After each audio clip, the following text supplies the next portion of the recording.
Santa Margarita Water District serves both water and sewer service for our community. Roughly 165,000 people are within our district.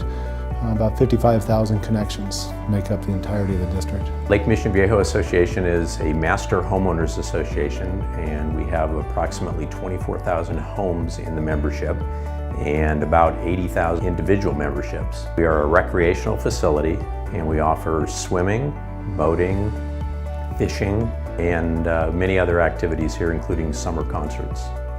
In 2014, in the midst of an already 5-year drought, the state of California enacted restrictions on the use of potable water for recreational lakes. The lake had come to us because they had had a history of the state looking at the lake as an impractical use of a very valuable resource, that being drinking water.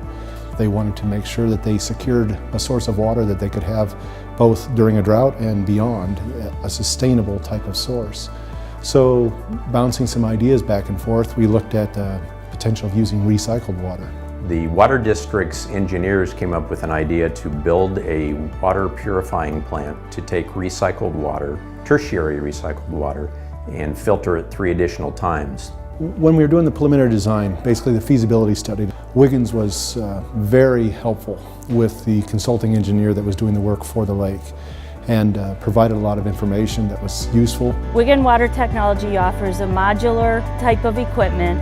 They were able to provide engineering and design services and begin the manufacturing process while we at the ground level here started to lay out the treatment facilities. We were able to use many of the district facilities and existing infrastructure to make this fast-track schedule happen. We have a 500,000 gallon storage reservoir right across the street from Lake Mission Viejo. And we were able to use the pump station and that stored reservoir as a source to the recycled water treatment process that Wiggin Water Technology provided.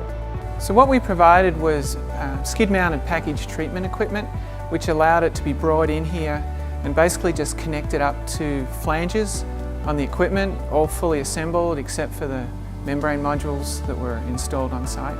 So the reclaimed water that comes to the reservoir next door is treated in this facility. The first step of the treatment is the ultrafiltration module. Basically, in ultrafiltration, we're sucking the water through polymeric straws with an average pore size of about 0.1 microns. That removes all the solids before a reverse osmosis process. What it also is a barrier to bacteria and viruses. Through a process called reverse osmosis, we're able to reduce the average dissolved solid content of the water from about 800 to 1,000 parts per million down to around 200 parts per million.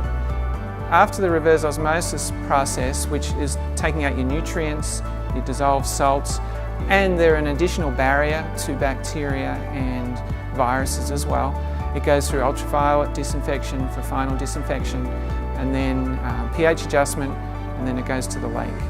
The product water line is delivered under Alicia Boulevard through a slip line pipeline where we used an existing abandoned pipeline as a sleeve. That existing pipeline also goes into the lake and underwater. So what you have here is a multi-barrier approach to viruses and bacteria, which is what is stipulated for direct potable reuse. You've got the barrier of the ultrafiltration, the reverse osmosis, and then the final ultraviolet disinfection. It allows us a sustainable water supply to keep the lake filled, to allow our members to continue to enjoy the excellent outdoor activities here at the lake. We feel that with this, we have definitely teamed with the community to solve a long-term problem, that they now have a sustainable supply of water that'll keep this lake filled, coupled with the rainfall for as far as we can see into the future.